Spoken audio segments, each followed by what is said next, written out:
É triste, né? A gente vê que tem muita gente que nunca ouviu, né? Alguém abrir a boca para dizer: ah, morreu na cruz, eu não pedi para ele. Eu miseravelmente já pensei isso alguns anos atrás. Ah, eu não pedi, morreu. Como que a gente pode ver, né, padre? Como que uma resposta que a gente pode dar para essas pessoas, e aí inclui o nosso amigo Matheus, que em algum momento já passou, né? O Matheus do passado. O Matheus do passado. Só pra gente deixar bem claro, né? Entendam, que fique claro, Matheus da... Vou dar Matheus antes do Dom Paulo. 13 anos, é o diabo. Calma. Né? E assim, para essas pessoas que nesse momento tá assistindo o Dom Pode, tá pensando: ah, morreu, mas eu não pedi. Eu não pedi, morreu lá, não tenho nada a ver. Novamente, Terezinha, né? O amor não calcula, ele se oferece. Novamente, a visão de Isaías, quando compara o amor de Deus ao amor da mãe, né? Você tem um filho agora, né? Davi. E certamente chegará um momento em que Davi, na rebeldia própria da adolescência, porque é uma grande mudança de vida, poderá lançar algum impropério, alguma palavra, poderá achar: mas eu não pedi isso, aquilo, outro. Você no fundo do coração vai estar tranquilo, porque você não precisa da autorização dele para amar. Ama porque ama, é gratuito. Todas as pessoas, essa agora é uma experiência minha como padre, como confessor, mas eu também digo que vocês, como leigos e leigas, ou outros tantos que nos veem, podem fazer essa experiência. Quando as pessoas chegam na confissão e dizem que não merecem, eu digo: ninguém merece mesmo, não. É gratuidade. Agora aceita. Se ele fosse fazer algo por nós, porque merece... São Paulo mesmo diz: uma grande dívida foi paga, e foi um ato de extremo amor, de extrema liberalidade. Agora, na nossa liberdade, podemos acolher ou não. E é importante também não desmerecer a compreensão comunitária da fé. O catecismo que eu trouxe aqui, o meu, é da primeira edição, 91 parece, logo foi, por isso que ele está assim. Ele já abre dizendo: eu creio, é um ato pessoal, hífen, nós cremos. Que é a grande distinção da fé cristã católica para a fé das comunidades protestantes, que valorizam muito o individualismo, nascem no século XVI, no início da Idade Moderna, e enfim, tal. Então, a minha crença é assim: eu chego um momento em que eu, como adulto, eu creio, mas eu não posso crer como eu quero crer. Eu creio como a minha mãe e mestra crê e me ensina a crer. Então, nesse sentido que a gente vai entendendo que mesmo que a nossa geração, não tenha pedido, o amor oferece a todos. Ele morreu por todos. Agora, se eu ou outro não queremos, paciência. Na liturgia desse dia, eu gosto de destacar 2 aspectos. Acho que é válido comentar aqui com os nossos companheiros de episódio, né? O primeiro é cruz, árvore da vida. Cruz, árvore da vida. É assim porque na cruz o Cristo se faz novo Adão. E a árvore que nós presenciamos lá no Gênesis era a árvore do conhecimento do bem e do mal. E a partir de uma atitude em relação àquela árvore, veja bem, não é a partir de um fruto, não é a partir da natureza da árvore. A partir da atitude que o ser humano teve diante daquela árvore, nasceu o pecado. O catecismo diz isso. A raiz do pecado original é um coração, não a árvore, é um coração desviado. Se desviou, desconfiou do amor de Deus e tomou fruto noutra intenção. Mas ali na cruz, o discurso se reverte. E aí nós temos até aquele cântico famoso, né? Fiel madeiro da Santa Cruz. Né? Então, assim, para ressaltar essa questão de a cruz a contestação daquele discurso do pecado. Agora, um justo se oferece como árvore da vida, diante da árvore da vida da cruz, para nos dar aquela vida. Então, se antes o pecado trouxe a morte, né? Aquela árvore do Gênesis, aquele Adão do Gênesis, que desobedeceu a Deus e por causa disso experimentou a morte, então agora Jesus vem fazer o inverso. Então, a partir de um humano justo, todo homem, todo Deus, já que ele viu que seria necessário, olha, vou eu mesmo. Os homens sozinhos não vão conseguir, vou eu mesmo. Então, assumindo a nossa condição, nossa pífia condição humana, Jesus então se rebaixa, não só no ponto de vista da cruz, do patíbulo, do escárnio, das 30 moedas de prata que era o preço do escravo. Jesus não se rebaixa só ali, ele se rebaixa mesmo na condição divina para a condição humana, para dar aquilo que faltava, a vida. Então, quando o padre diz assim, olha, foi criada, né, a procissão do ressuscitado, para dizer uma coisa que é muito óbvia. Mas quantas vezes a gente precisa ouvir o óbvio para entender? O ressuscitado é o crucificado.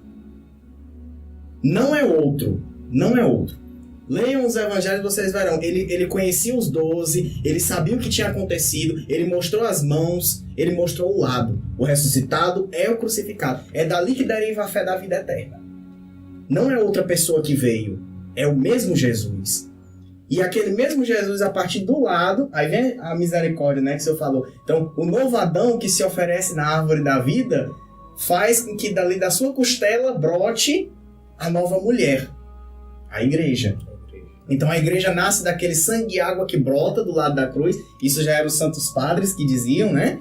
Irineu. Os santos padres diziam a água como sinal do batismo, o sangue como sinal da Eucaristia. E a partir dos dois, a misericórdia divina, que é gratuidade. Deus não se cansa de perdoar. Nós é que cansamos de pedir perdão.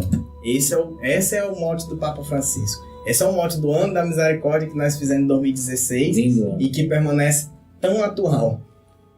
E o interessante, voltando ainda nessa questão do lado, que ele gera a igreja, a nova Eva, né? São Paulo vai trabalhar o novo Adão, o velho Adão e o novo Adão, e aí os padres vão entender que a grande tipificação, a grande figura dessa nova Eva, que é a igreja, é Maria. E no documento do Lumen Gentium, o capítulo 8º, retrata isso, né? Maria é a imagem da igreja, aquela que é toda virgem, é toda pulcra, toda pura, e que por ela nos chegou o Salvador. E ele falou que isso aqui é grave, você vai ter que fazer a utilização do Mirena, que é para você parar de menstruar, e você vai ter que colocar uma tela de Marlex, que era para ocupar o espaço aqui no abdômen.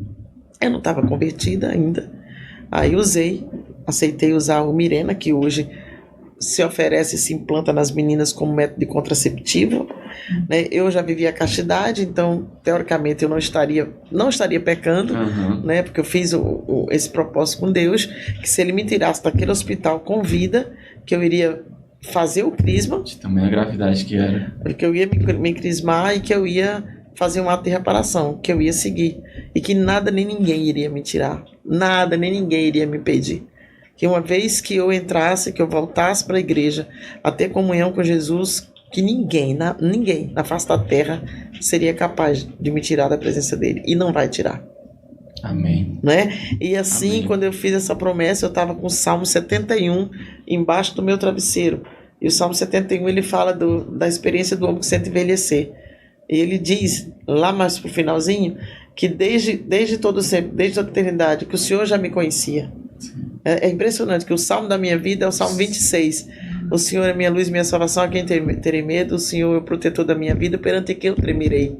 Quando os inimigos tentarem contra mim, são eles que vão eles desfaleçam e caiam, né? E aí no final ele termina, né? Sei que verei os benefícios de Deus na terra dos vivos, né? Espera no Senhor, né? Que também se repete no Salmo 33. E aí a palavra foi se fazendo vida em mim. A palavra foi me transformando.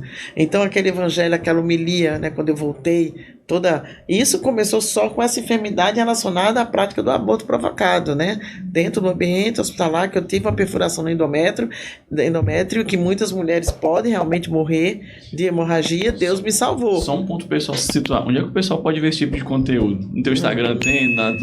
Agora no podcast e nos podcasts que eu já gravei, alguns eu acho que eu mencionei essa experiência traumática que tive. Eu quero só dar uma adendo para que as pessoas entendam que eu acompanhei o parto da minha esposa, Cesárea, eu vi o corte. essa foi a pior sensação da minha vida, e foi um processo normal de se acontecer, com toda a supervisão e toda... O que você tá passando é 3, 4, 5 vezes pior, você nem me disse aqui. Uma sequela de 10 anos atrás com outra coisa. Gente, isso aqui não é pouca coisa, não. Isso aqui é consequências que a gente pode evitar, com que uma pessoa possa, assistindo esse episódio, ela vai evitar. Então, tá aqui assistindo até agora com a gente nesse horário, curte, compartilha, divulga para alguém que tá precisando ouvir isso. Porque não é fácil. Ela quer tomar uma decisão. E tudo que ela precisa é de uma luz. E esse episódio, esse podcast com a Zezé aqui, pode ser providencial para gerar uma vida que vai salvar e modificar, talvez até a humanidade a gente não saiba, viu? Zezé, pode voltar, mas queria descer adentro para que as pessoas entendam a realidade disso. Porque a gente tá falando rápido aqui, às vezes não se... Então, as sequelas fisiológicas, elas... você busca um meio e naquele momento você está com sangramento, você teve o método terapêutico, né, que eu não oriento ninguém a usar o Mirena. O Mirena, ele causa não somente os riscos, né, que é só você ler a bula, mas o pior efeito do Mirena na minha vida foi com relação às mamas, porque enquanto eu não usava nada, eu não tinha cistos, e eu cheguei a BIRAT 3 por conta do Mirena. 2 meses depois que eu retirei, aí veio o agravo, que eu tive alguns episódios de hemorragia e tive que fazer esterectomia total recentemente, com suspeita de câncer no ovário, né? Então aquela perfuração lá de trás, aquilo que aconteceu lá atrás, poderia, e a médica, quando viu o meu exame de preventivo, ela falou: Zezé, o que é isso? Quanto tempo você não vai no médico? Eu falei: olha, eu faço exames preventivos de 6 em 6 meses por conta do controle da endometriose, né? Mas como eu tinha tirado o Mirena, quando eu tirei o Mirena, que eu fiz o exame de mamografia, a ultrassom e a ressonância de mama, os meus seios estavam limpos 2 meses depois que eu tinha tirado o Mirena. Aquilo que era pra estar... E eu usei 10 anos ele. E piorando. Então ele bloqueou a minha menstruação, ele não fez que aquela endometriose ela fosse alimentada, porque a menstruação ela ajuda nesse processo de crescimento e desenvolvimento, né, da endometriose, que ela pode ser grave, mas tem tratamento, inclusive tratamento natural para isso, e muitas mulheres engravidam com endometriose. Mas por outro lado, o Mirena causa esses efeitos colaterais na vida da mulher em relação à mama, né? Então, quando eu tirei, eu fiquei mais uns 3, 4 anos, aí já estava entrando na menopausa, aí veio esse período aí de baixa, de fechamento, de pandemia, etc. E aí quando eu fui na médica 1 ano, ela falou assim: vá agora correndo no médico. Eu falei: por quê, doutora? Ela: você já viu esse seu ovário? Eu falei: não, o que houve? Ela: Zezé, tá muito feio. Eu preciso você sair daqui hoje e vá nessa mastologista. Eu falei: você não tá querendo dizer o quê? Que eu tô com câncer? Né? E aí eu saí daquele consultório com aquele exame, aí fui para missa diária, fui lá para a capela, olhei para Jesus, para Nossa Senhora, falei: Jesus, o que é que tu vai ganhar se eu morrer? Nada. Então quebra meu galho aí. Aí a minha irmã começou a fazer novena, minha filha, né, minha fiel intercessora, rezando por mim.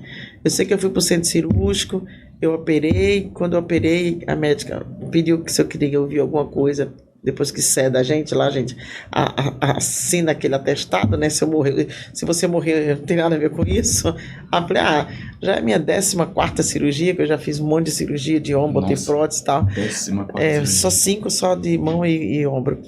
E aí eu falei: tá de boa. Aí eu já vou de boa, né? Eu vou evangelizando, vou falando com os enfermeiros, aí vou rezando. E na hora foi lá e botou Nossa Senhora, né? No Roberto Carlos.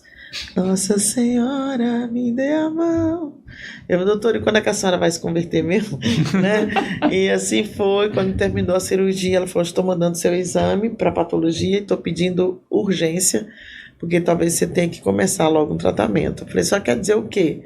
Que os meus cabelos vão cair? Eu falei: já pensei na peruca ruiva, assim, quis ser ruiva, né? Então, assim, se a gente não tem uma fé expectante, a certeza de que Deus está no controle da nossa vida, a gente comete loucuras, né? Todas, né? Só que as pessoas, elas querem ouvir, né? A pessoa quer ouvir: Tá bom, tá liberado, vai. Não vai ser liberado. Não vai ser. Não vai ser, Se você acabou. estava esperando por essa resposta, enfim. Não vai. Não vai. Não vai. Se, vá, não dá não. E aí, só voltando um pouquinho lá, né, tio?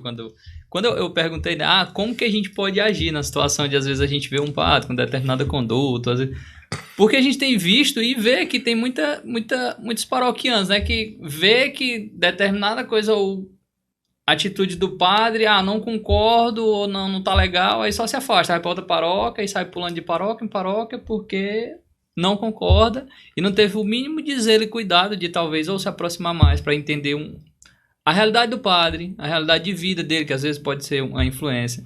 A gente se aproximar para ter o mínimo de intimidade para dizer, padre, mas não dá certo assim, não é assim, não no sentido da conduta em si, né? Mas de situações, às vezes, da própria personalidade do padre, de, poxa, entender, se fazer mais presente ali na vida do padre mesmo, para tentar organizar, porque faz parte da comunidade, né? As pessoas falam, não, padre é isso. Exatamente. Aí a galera só critica, vai pra outra comunidade, aí chega encontra lá, a mesma coisa. Mesma coisa. Porque, e são pessoas que eu te digo até assim, de certa forma, covardia, é uma covardia. Não quer se envolver em confusão. Tudo bem, não quer envolver em confusão, né? Eu lembro uma vez de um jovem, né? Teve um jovem que ele veio me contar, Michael, acho que o padre ficou com raiva de mim, o que foi? Mas que ele fez umas homilinhas aí, e eu não gostei, e eu ficava só pensando mal dele. E aí, quando eu fui confessar, eu me confessei com ele. Aí eu disse pra ele, padre, eu vim pegar, eu peguei contra o senhor. O que foi? Rapaz, pô. Disse lá, ó. Eu disse, rapaz, não sei nem se valeu, mas cagou uma visão. Eu tô dizendo, ele disse que eu tô dizendo pra todo mundo que foi que eu disse. Mas ele disse que se incomodou por ter pensado, né? E ele disse que falou pro padre. Diz que, olha, se eu falar umas coisas ali, eu achei besteira na hora minha, fiquei assim, eu nem comunguei no dia lá, porque eu não concordei com essa fala, achei muito que o senhor levou pra um viés mais assim, né, disse lá. E aí disse que também o padre sorriu, né, aquela coisa, tomara que ele esqueça, né, não lembro. Mas acontece, mas eu ver se é esse cuidado, mudar de paróquia não resolve. Não resolve, porque se você estiver dentro da arquidiocese, você pode ter até o azar desse mesmo padre ser transferido para a paróquia que você está. Vai dar lá, né? Eu acho que é o compromisso com a comunidade. Você tem que ter um compromisso com a sua comunidade. Eu tenho um compromisso com a minha comunidade. Claro, isso me faz ter um compromisso com o meu padre, com o meu pároco, com o meu vigário. E é o zelo. Ele vai ter que ouvir porque eu sou uma pessoa racional, adulta e que entende a fé, né? Então, vamos conversar, vamos chegar aqui a um ponto comum. Desse jeito, eu também não posso, não é meu ponto de vista que vai prevalecer. Não é o que o padre vai dizer, não, meu filho, eu também tenho que ser exortado. E ele também. Se nesse caso, né, estiver fazendo incorrer erro a almas inocentes, né? Então tem que se chegar com todo carinho, com todo respeito. Antes disso, rezar muito, pedir a Deus iluminação, né? Porque é o nosso pastor, imagina aí, né? E em nenhum momento você mostrar esse tom de rebeldia, essa coisa. Não, com muito amor, né? Olha, eu acho que isso aqui pode a comunidade sofrer com isso. Não. Então é muito importante, mas se acovardar, não. Né? Porque às vezes ele está fazendo, como eu digo, ele está trazendo aquilo. O padre é uma pessoa que teve uma história de comunidade, muitos deles foram catequistas, foram coroinhas, aí tiveram a formação no seminário, mas isso não dá a eles todo o conhecimento necessário, é preciso sempre, e às vezes está cheio disso. É normal, é comum, vai acontecer. Bom, então, a primeira coisa que a gente precisa diferenciar é que instrução e educação são coisas diferentes. Não é? Então, a instrução, você está só aprendendo ali algum conhecimento. Mas esse conhecimento ele só é completo se ele tiver uma base espiritual, porque o homem só é completo em Deus. Então, a instrução, a diferença total é que você pode ler muito e saber muito e ser só um erudito, ou você pode ler muito, conhecer muito e ser um sábio.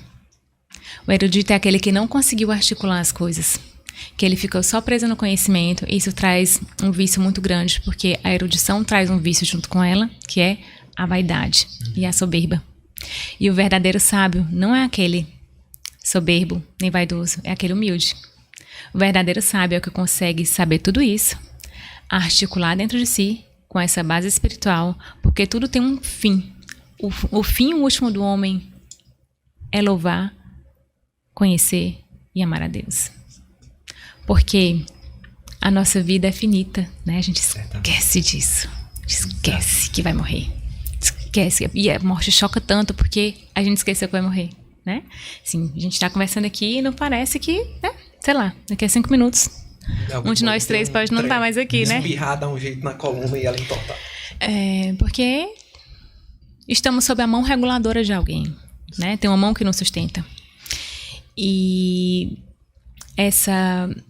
para trás, o que a gente tinha, conhecimentos articulados, mas a gente tinha uma excessiva rigidez no ambiente escolar, né? Então tinha a palmatória, tinha o cinturão de cílio, né? Tinha outras coisas que, com o passar do tempo, deixaram de ser necessárias, porque as relações humanas foram mudando. Então a gente olha para trás e vê que as gerações anteriores eram muito distantes, né? Pai e filho, né? Então eles eram muito autoritários, eles tinham de fato autoridade, mas eles eram distantes no sentido de carinho. Alguma coisa aconteceu, e eu tenho estudado isso. Qual foi a ruptura? Que não foram só os anos 60. Os anos 60 foram a primeira ruptura ali, né? Tudo o que aconteceu lá é de movimento hippie, uso de anticoncepcionais, revolução sexual. Ia falar outra aqui que eu não vou falar. Deixa aí subentendido pra quem entendeu. Isso. Quem entendeu, entendeu. Então, aconteceram algumas coisas ali na década de 60 que geraram uma primeira ruptura com a geração seguinte. Então, vocês não, porque vocês são novos, mas eu, que sou da década de 80, sou fruto dessa primeira geração pós-revolução sexual da década de 60. Só que, entre a geração dos meus pais e a geração dos meus filhos, na minha geração, tem uma nova ruptura. Eu ainda não consigo ter elementos suficientes para dizer que ruptura foi essa. Mas a gente deixou o autoritarismo para a completa... Imagina só, não era só autoridade. Tinha um grau de autoritarismo. A gente sai do autoritarismo, passando pela autoridade, para o polo oposto, que é a completa permissividade. O que vocês veem é a criança mandando mesmo. Outro dia eu estava observando a mãe e uma filha, e eu vou fazer esse novo parênteses aqui. Quando eu cito os casos concretos, eu não estou acusando ninguém. Estou falando de exemplos cotidianos que, para o caso geral, estou sempre falando para o público grande, né? Nunca apontando um defeito, um erro. Não estou aqui para julgar, né? Então, mas eu estava observando a mãe e uma filha. E a mãe estava o tempo todo sugerindo, minha filha, não faz isso, faz aquilo. E a menina o tempo todo muito impetuosa e fez o que queria. Mas eu vi ali claramente o retrato da nossa geração. Não naquele caso, eu só estou ilustrando. Sim. O retrato da nossa geração. Dos filhos dizerem exatamente o que eles querem fazer, como eles querem fazer, na hora que eles querem fazer. Então, são o little boss, né? São os pequenos chefes, são aqueles, de fato, quem mandam na casa. A criança se tornou o centro do lar. E é ela quem manda no lar. Tudo que os pais têm que fazer. Não é que a criança, ela chega num lar pronto, num lar articulado, num lar organizado, num lar organizado, inclusive, afetivamente com a relação do casal. Ela chega e ela rompe uma coisa que já estava fraca, já estava fragilizada, porque o casamento, ele é a união de dois corpos e duas almas, né? São dois que se tornam um. Mas duas pessoas que a gente espera que tenha maturidade, porque a gente tem que fazer sacrifício o tempo inteiro pelo bem do outro. Porque qual é o objetivo final? Levar o outro pro céu, né? É isso. Levar o outro pro céu. Então, assim, o que eu posso fazer para ajudar o outro e para diminuir a carga do outro, eu vou fazendo, porque as pessoas têm esse fetiche de felicidade, né? De querer ser feliz, mas ninguém nunca entendeu que a felicidade não tá no fim do caminho, ela tá no meio. Assim, quando você vai caminhando, a felicidade te encontra no meio do caminho, porque você tem uma vida cheia de sentido, porque você tem uma vida vivida de verdade, uma vida vivida em primeira pessoa, uma vida de homem, não de bicho, e aí ela te encontra e dá a tua vida, dá o sentido pra tua vida. Quando você tá o tempo inteiro buscando a felicidade na roupa, ou na bolsa, ou na viagem, você não encontra, porque está desarticulado da personalidade. E dá muita confusão, né? Da Dá felicidade. muita confusão. Não é que essas coisas não sejam boas, elas são boas. Claro, o dinheiro é bom, claro, mas ele tem o seu lugar ali na vida. Que ele seja para me servir, né? Para me dar coisas boas. E não que eu esteja a serviço dele, pensando o tempo todo nele, buscando o tempo todo o dinheiro. Porque isso faz muita diferença de como a gente se coloca na vida, né? De eu vou viver o tempo inteiro trabalhando para ganhar muito, muito, muito dinheiro para aplicar na bolsa ou fazer muitos investimentos, porque a vida virou isso, transforma seu amador na coisa amada, sua vida vai se transformar em dinheiro. Hoje eu entendi que de fato eu preciso trabalhar, eu preciso ganhar dinheiro, porque o dinheiro é bom, porque o dinheiro traz conforto, porque o dinheiro traz segurança, né? Algum grau de segurança para lá. Isso é mais uma coisa, mas não é o mais importante. Eu coloco o olho no lugar certo, pessoa e coisa. Tem uma pessoa que é mais importante do que outras pessoas que são mais importantes do que coisas. Ter essa hierarquia clara na cabeça, ela é uma fonte de resolução de muitas neuroses do nosso tempo. Olha pra cá. Bom, então a gente comprou ingresso, festival de verão, aquela animação. Cara, é agora, assim, não tá mais faltando nada, não é possível, né? Eu já tenho tudo mesmo, assim, não me falta nada. E no show, no festival de verão, deu um blackout. No show da Ivete Sangalo, na música Poeira, festival de verão. Lotado. E quando deu o blackout, que tem aqueles segundos pro gerador entrar, eu caí em prantos. Eu comecei a chorar, do nada veio a lágrima e eu olhei assim e pensei, lembrei daquela pergunta, poxa vida, o que tá me faltando? Não era o festival de verão, né? Sim. Quando deu o blackout, automaticamente eu pensei, a minha vida, a minha felicidade está dependendo de uma música. Eu não quero que a minha vida, a minha alegria dependa de uma música. Tudo bem, curtir um showzinho ali, uma festa, curto, tranquilo. Mas a minha esperança estava depositada ali, no festival de verão, naquela música, e era a música ápice do show da Ivete Sangalo, né? E, de fato, fui para casa naquele dia, depois daquele momento eu já saí, os meus amigos estavam comigo, o que aconteceu? O show voltou, né? Tinha uma menina que eu tava ficando com ela ali, disse, vamos aproveitar, continua, o que aconteceu? Por que você tá chorando? Eu disse, eu não quero que a minha alegria dependa disso aqui, não. Eu fui para casa, eu não tinha respostas para nada, de fato não tinha, assim. Como eu falei, eu não tinha um contato com Deus, eu não conhecia Deus, eu não tinha uma amizade com Deus. A minha vida realmente estava dependendo de alegrias, assim, né? E o festival de verão era uma delas, né? Que durava uma noite e pronto, né? E, de fato, continuei sem respostas naquela noite ainda, né? Voltei para minha cidade depois. Me chamaram para um seminário de vida no Espírito Santo. Um tal de seminário de vida aí. E de fato, foi ali até o seminário, até chegar o dia do seminário, eu já vinha fazendo a minha listinha da felicidade ali. Cara, não é festa, não é curtição sem fim, não é. Mas o que é? Assim, o que precisa, assim, né? Porque dentro das minhas condições não me faltava nada, assim, né? E quando a gente começa a se apaixonar na adolescência, a gente começa a decorar poemas, né? Sim. Começa a decorar os poemas e tudo. E eu disse, quem sabe se não é um namoro que tá me faltando, assim, um namoro mais sério, uma coisa que me dê, assim, uma tranquilidade, né? Chega de lá e cá, vai e vem, né? Vamos... Eu sempre fui muito questionador, assim. Eu nunca gostei de, isso aqui, bora, tá todo mundo indo, vamos. Né? Eu queria saber, descobrir, né? Aí foi quando... Poema de Vinícius de Moraes, né? Aí Vinícius de Moraes tá lá, que seja para sempre, posto eterno. Que é chamas, que seja eterno enquanto dure. Aí eu disse, como? Eterno? Se é eterno, é atemporal, sim, né? Por que enquanto dure, né? Que seja para sempre, mas é chamas, vai virar pó, vai se acabar, o vento vai levar e... Aí eu, caramba... O cara escreveu tudo errado. Eu não posso dizer que Vinícius Moraes. Vinícius, deixa eu te ensinar como é que se escreve um poema de verão. Você não tem autoridade pra mudar um poema de Vinícius de Moraes. Jamais, né? Mas eu falei com todo respeito. Não tem alguma coisa errada aí, né? Bom, eu pensei, festa não deu certo. Amores também são chamas. E agora? O que é, né? Aí, isso chegando no seminário, não queria fazer, não tinha nenhuma festa na cidade. Tinha uma menina que eu tava apaixonado, eu disse, cara, se ela nunca me notou antes, quem sabe se ela me vê rezando lá no retiro, ela Então, esperta, né? É uma Algo questão de assim. estratégia. Bom, mas fui, nada que... não aconteceu nada. Essa jogada de Deus ela é bem comum. É uma estratégia, Já pois passaram geralmente algumas Deus é aqui. quem ganha, né? Nunca fica... Não aconteceu nada e eu tava... Eu realmente tava querendo, assim, uma coisa que, cara, desse um start, assim, na minha vida, porque não dava mais, assim. Eu tava muito cansado, né, apesar de toda essa juventude aflorada, assim, de festas e paixões e mulheres e curtições e viagens, né?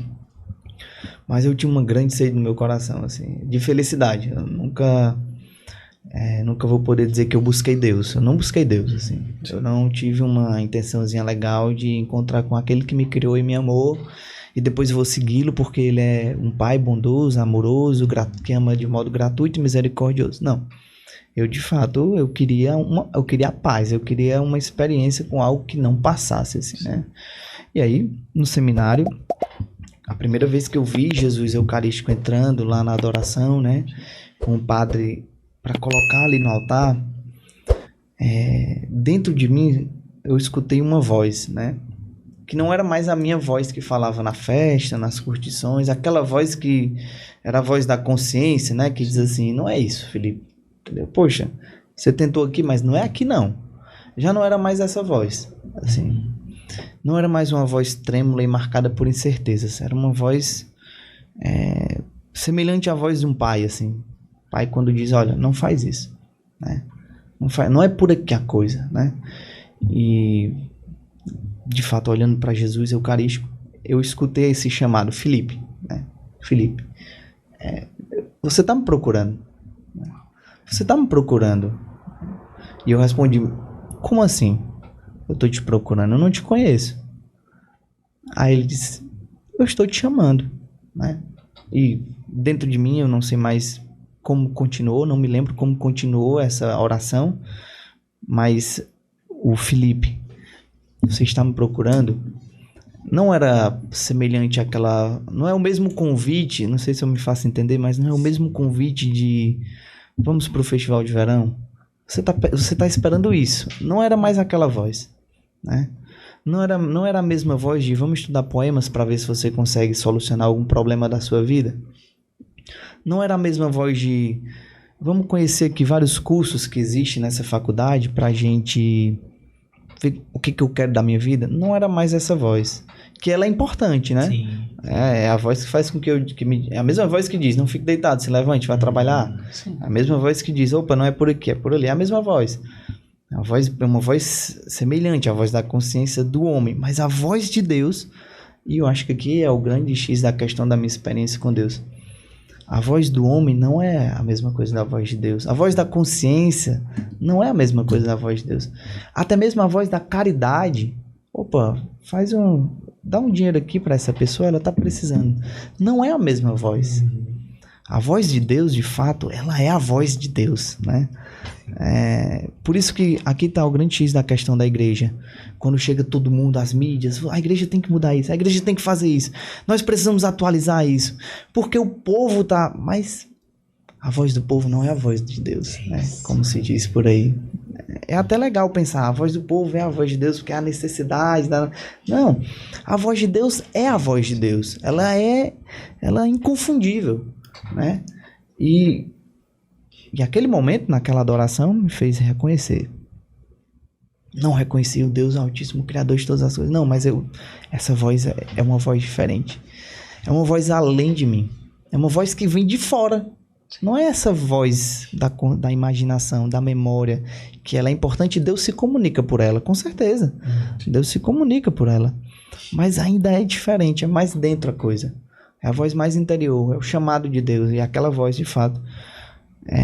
a grande resposta disso foi na semana, nos dias, nos meses e nos anos seguintes, né? Cara, eu olho pra minha lista de confissão daquela semana do meu seminário e ela não mudou muita coisa, entende? Deus não me chamou para que eu seja assim, bom, me entenda. Sim. né? Eu não sou consagrado da comunidade Shalom porque eu me tornei um cara legal, entende? Não, a minha confissão é a mesma.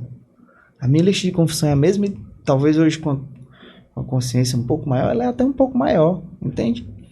Então, assim, eu não sou um consagrado a partir daquela experiência com Deus porque deixa o mundo para trás e segue Cristo. Bendito seja Deus por São Paulo, por Santa Teresa, por São Francisco, que assim conseguiram, mas eu sou só Felipe, entendeu? Assim, Deus me chamou porque ele me ama e ele quis me chamar, como deve ter chamado outros tantos que talvez não quiseram ouvir, assim. Sim. E o homem é livre para isso, né? Então, ali eu me senti chamado por Deus e não tive nenhuma presunção da minha parte, agora eu vou te seguir porque eu vou ser uma pessoa melhor. Se isso acontecer, que seja uma consequência do seu chamado, do seu querer e também, obviamente, da minha resposta. Porque a minha resposta, aquele que me criou sem mim, né? Deus não me perguntou, você quer nascer? Sim. Você quer ser homem ou mulher? Você quer nascer em Patos ou em... Não, ele não me consultou. Santo Agostinho diz, aquele que me criou sem mim, não me salvará sem mim. Ele não vai me salvar sem a minha escolha. Então eu optei por isso. Tudo bem, vou seguir, né? E não teve lista de promessas para Deus, não teve Senhor. Então a partir de agora eu vou... Que é bom, é necessário, é importante. Mas isso é um pequeno detalhe do nosso caminho, do chamado de Deus. Deus, quando chama o homem, ele vai continuar sendo Deus. Se eu for santo ou não, ele vai continuar sendo Deus. Mas aí, meu amigo, eu não. Se eu não for... Aí é outros 500. São outros capítulos do Dom Podcast.